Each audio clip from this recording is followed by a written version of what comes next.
Dr. Phil, he's such a calm, cool, and collected guy, isn't he? Yeah, well he can only take so much, and sometimes he just has to put people in their place, and that's what we're going to be talking about today. Hey YouTube, I'm Courtney McGinley, and welcome back to the most amazing top 5. Before we get started, I want to know, what is your favorite thing about Dr. Phil? Let me know your answers down in the comments. Also, after this video, make sure you check out part 1 and part 2 of the top 5 craziest people on the Dr. Phil show. I'll link those lists for you down below because you don't want to miss them. Alright, let's get started on our list of the top 5 Dr. Phil's savage moments. Coming in at number 5, anger. Now, Dr. Phil is a guy who has to deal with a lot, and normally he's able to take all of that on with a calm head. But sometimes even he gets angry. On this episode, he's trying to solve a dispute between two women. He's talking to one of them and the other one just keeps interrupting and talking over him. And after her continuously doing so, he understandably gets angry. People go on the show to get help, but how can he help them if they don't shut up? Then he left her with these wise words. You know, my dad used to tell me never pass up a good chance to shut up.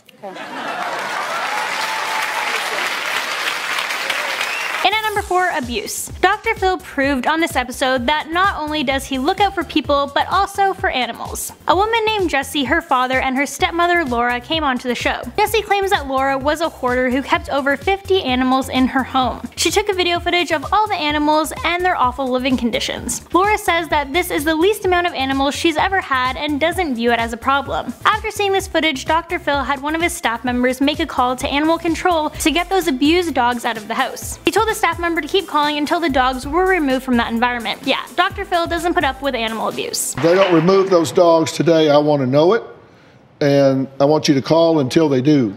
Those dogs are being abused. You can't take those dogs and tie them up on those leashes. At number 3, leave. In this episode, Dr. Phil is talking to a 21-year-old named Bailey. And they're talking about her relationship with another woman that she's never met but claims to be in love with. She tells Dr. Phil she's writing the love story of the century about her and this woman who she doesn't even know. The audience responds to this by giving a little chuckle. Bailey then gets teary-eyed and says, "Y'all can laugh at me, that's fine, I'll be your spectacle. I'll be your laughing spectacle. You can all laugh at me, it's fine." And Dr. Phil wasn't having any of that. To that, he responds, "You know what I think, we're just gonna shut down because I'm not into all this melodrama. And you playing the victim and everything. You're saying the audience is making a spectacle out of you, but that's not what I'm about and that's not what I do. I'm not going to be any part of that." Then all of a sudden she realizes he's not putting up with her crap and the tears just disappear and she apologizes. Dr. Phil then calls her manipulative and he's not dealing with it and asks for her to be escorted off the stage. This has just gone in a really bad direction. I'm going to talk with Jasmine, I'm going to talk with your mother,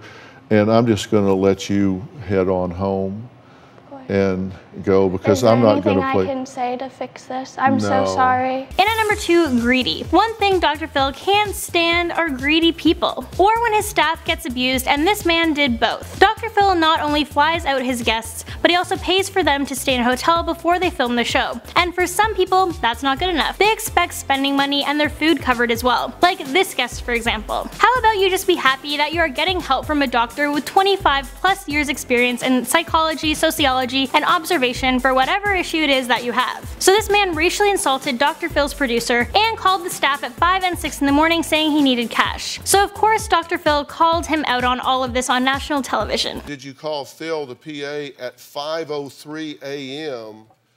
saying you didn't want your per diem at the hotel, you needed cash so you could move around Los Angeles? Coming in at number 1, shut up. This is from an episode called World's Worst Mother. On this one, we have a woman and her mother and the woman's ex-husband. And just like so many cases, they just can't seem to shut up when Dr. Phil is trying to talk. So he calls them out, tells the ex-husband to shut up. He then goes on to say he wants to give a voice to people who don't have it, and that their child doesn't have a voice, but that they sure do, because they won't shut up. Then the ex-husband tries to talk over Dr. Phil, so he puts a binder up to his face and almost yells at him to shut up. Dr. Phil raises his voice and tells the woman's mother to stop talking and that there's no point in talking to her and that he can't help. Yeah, just a whole lot of savage in a 4-minute and 35-second time span. My dad used to tell me don't ever miss a good chance to shut up.